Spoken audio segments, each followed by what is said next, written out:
میرے عزیز، اعلیٰ حضرت بریلوی کے زمانے میں کچھ لوگوں نے کہہ دیا کہ کشش عقل کا بھی ایک نظریہ ہے، زمین اپنی طرف چیزوں کو کھینچتی ہے۔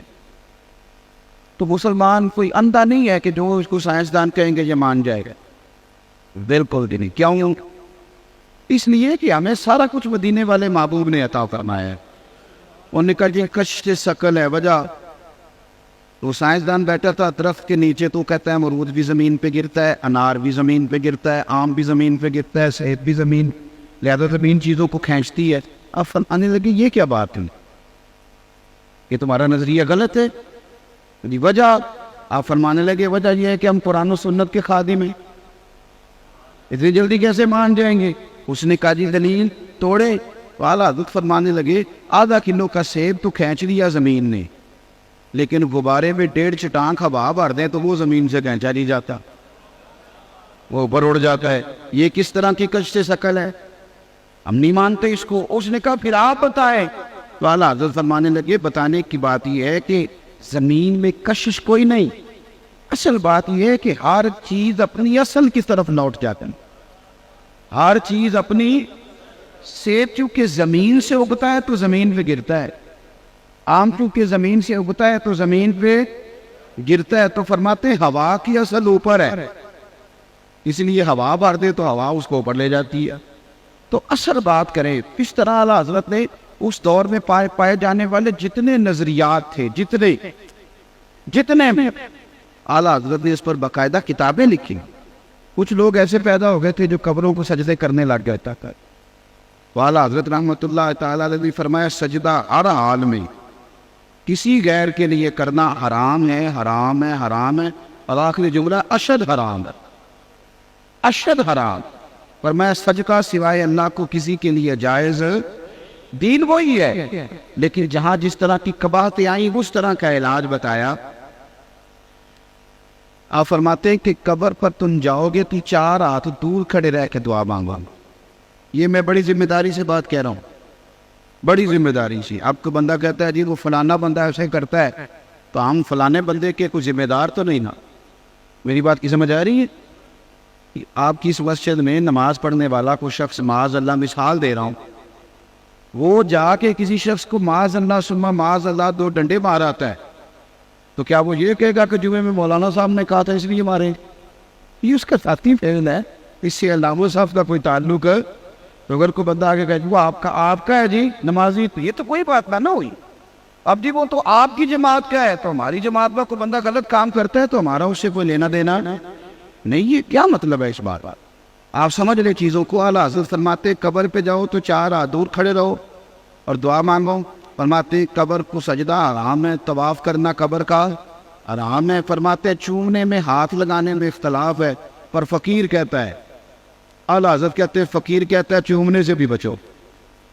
بلکہ کسی نے کہا میں مدینہ جا رہا ہوں تو حضور کے روزے کی جالیاں چوم لو، کیا جواب ہے؟ اور یہ جواب صرف اعلیٰ حضرت ہی دے سکتے ہیں۔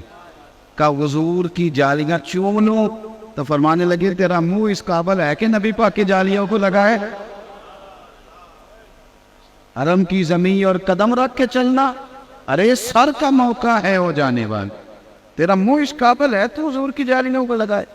جتنی قباحتیں اس دور میں پائی جاتی تھی اعلیٰ حضرت نے ایک ایک پر کتاب لکھی، رسالے لکھی۔ کچھ لوگ بیچارے انہوں نے کہہ دیا حضور کو تو دیوار کے پیچھے کا علم نہیں۔ اب یہ بہت بڑا ظلم ہے، اس لیے کہ اللہ کہتا ہے وَعَلَّمَكَ مَا لَمْ تَكُنْ تَعْلَمْ، محبوب آپ جو نہیں جانتے تھے سارا ہم نے آپ کو سکھا دیا ہے۔ تو اعلیٰ حضرت نے مکے میں بخار کے عالم میں بیٹھ کر 8 گھنٹے کے اندر اندر اتنی موٹی کتاب لکھی، نبی پاک کے علم غیب کی شان، الدولۃ المکیہ۔ تو پھر کچھ لوگوں نے کہہ دیا جی معاذ اللہ تعالیٰ حضور تو کر کچھ نہیں سکتے، یعنی شیطان کو اختیار ہے کہ وہ نیتوں کو بھی جان لے۔ کہنے میں شیطان بھی جان لیتا، انہوں کے نے دسے انہوں علم غیب ہے، یعنی اس کا مان لے۔ اور نبی پاک کے بارے میں اگر کہہ دینا یعنی شیطان نے روک دیا، وہ دل تک آ گیا، یعنی رب کے دشمن کو طاقت ہے اور رب کے حبیب کو طاقت ہی کوئی نہیں۔ یہ عجیب فلسفہ ہے نا۔ تو اعلیٰ حضرت نے اس پر بھی پوری کتاب لکھی، الامن والولا، حضور کے اختیارات پر۔ تو جہاں جہاں اس بندے نے جو کوتاہی کی، فاضل بریلوی نے اس زمانے میں اپنے دور میں، اور چونکہ یہی دور تھا، اب 100 سال ہوئے، تو وہ نکھرا ہوا دین اعلیٰ حضرت نے ہمیں عطا فرمایا۔ آج بھی ضرورت اس عمر کی ہے کہ میں دیکھوں میں دین کے کتنا کام آ سکتا ہوں۔ میں 24 گھنٹوں میں اپنے لیے بڑا کچھ کرتا ہوں، آپ بھی اپنے لیے بڑا کچھ کرتے ہیں، لیکن دین نبی دا وان یتیمہ رووے تے کرلاوے تے آکھے کتھوں لبا عمر بہادر جیڑا مینوں سینے نہ گیا۔ میں بڑی ذمہ داری سے کہ بس بات ختم ہو گئی میری ہے۔ دین کے جو مدرسے ہیں وہ زکاتوں پہ چل رہے ہیں، زکاتوں، اور میں کیا فورس کروں کہ چوٹی کا عالم، اس کو لوگ عالمی مبلغ کہتے ہیں، شاید اس کے پاس بھی سونے کے لیے 2 کمرے اس کے گھر میں موجود نہ ہوں، کیونکہ ہمارے ہاں پلتے ہیں وہ لوگ جو تقریریں، نعتیں، نکاوتیں بیچ کے گزارا کریں۔ قوم زندہ آدمی کو پوری سلامی دیتی ہے، لیکن اس بیچارے کی صبح اور شام میں کیسے گزرتی ہیں اس سے ہمارا لینا دینا کوئی نہیں۔ ہم ایک تو دین کا کام کرتے نہیں تھے، اور دین کا کام کرنے والوں کی ساتھ میں نہیں ہوتی۔ یہ مدرسوں میں جو بچے پڑھتے ہیں ناظرین، مدرسے میں جو بچے پڑھتے ہیں ناظرین، ان بچوں کی سرپرستی ہم کرنے کو تیار ہوئے، اور میں چونکہ میں عوام سب سے بات کر رہا ہوں، اسی طرح کا معاملہ افزو کاریوں کا ہے، بینی توجہ سے بچے پڑھاتا تھا، میں نے دیکھا ہے۔ میں کہتا ہوں کہ یہ جو بچوں کا ناظرہ ٹھیک نہیں ہے، اس کی وجہ عوام نہیں، اس کی وجہ قراء ہے، اس لیے کہ بچہ تو روز سویرے آتا ہے، آپ نے کیا پڑھایا؟ ناراض ہو گیا، سب سے بات کر رہا ہوں، تو اس لیے پھر مجھے اپنے آپ سے بھی کرنی چاہیے نا، یہ اپنی اصلاح کے لیے کہ میں نے اگر سویرے بچوں کو پڑھایا ہوتا تو بچوں کا قرآن پاک ٹھیک ہوتے، تو تھوڑا سا دین میں اپنا حصہ ڈالنا اور صحیح کر کے نہ آئی، اور تھوڑی توجہ کرے گا۔ بڑی مشکل ہے، آپ یقین کریں، دین کا کام کرنے والوں کو بڑی مشکل ہے۔ جو بڑے بڑے مرکز بنے ہوتے ہیں وہ تو پیر صاحب جاتے دفعہ اپنے بیٹے کو دے جاتے، کسی بندے نے بیچارے نے دین کا کام کرنا ہے تو اس نے ہر شے نہیں بنانے لگی، تو آدھی عمر تو بنانے میں گزر جاتے ہیں، اور جب کام کرنے کا وقت ہے تو گھٹنوں میں جان ہی نہیں دیتے، سارا وقت تو وہاں گزر گیا، نہ لکھنے کا موقع ملا، نہ کہیں بیٹھنے کا موقع ملا۔ یہ مت سمجھے کہ فلاں آدمی کی بڑی شہرت ہے، کبھی پلٹ کے دیکھی، کبھی غور کرے کہ کتنے اور کسی نے کہا تھا کہ انسان جو ہیں وہ انسانوں سے پیار ضرور کرتے ہیں، لیکن پلٹ کے ان کے دکھوں پر غور، تو دیندار لوگوں کو، ہمارے تو امام صاحب کبھی موٹر سائیکل لے لے تو سارا محلہ تفتیش کرنے لگ جاتا ہے کہ انہیں کتوں لے لی موٹر سائیکل، اس کا تو کوئی توق نہیں موٹر سائیکل لینے۔ اگر وہ گاڑی لے لے تو پھر تو ہو سکتا ہے کہ اس پہ JIT بن جائے، اس کا پتہ کرو اس نے گاڑی کدھر سے لے لی ہے، تو ہمارا حق تھا، اس نے کیسے لے لی۔ اور پھر میں آپ کو ایک اور بات عرض کروں، MA اور MSc اسٹوڈنٹ اگر کسی جگہ جا کے نوکری کرتے ہیں تو آج بھی وہ لاکھ کے قریب تنخواہ لیتا ہے، پروفیسر لیکچرار نظر لگ جاتا ہے نہیں۔ آپ کا جو درس نظامی کا عالم ہوتا ہے وہ ڈبل MA ہوتا ہے،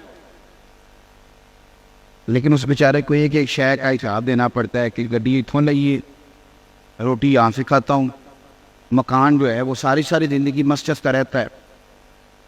اور ایک ایسے بہت بڑے عالم پچھلے دنوں وصال کر گئے، تو عدت کے دنوں مجھے پتہ چلا تھے ابھی ان کی اہلیہ کے، تو پھر بھی ایک نوٹس انہیں مسجد سے موصول ہو گیا کہ مکان خالی کر دیں۔ یہ تو ہمارا حال ہے، تو آپ کیسے توقع کریں؟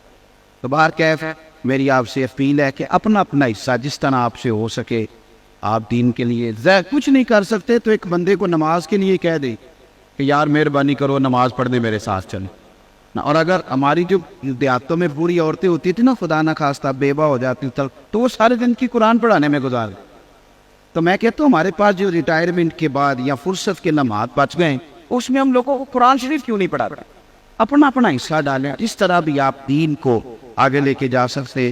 جو میں نے کہا دعا کرتا ہوں اللہ قبول کر لے، اور گفتگو کرتے اگر کوئی بات مجھ سے ایسی ہو گئی اللہ تعالیٰ مجھے معاف فرما دے۔ استغفر اللہ ربی من کل ذنب واتوب الیہ۔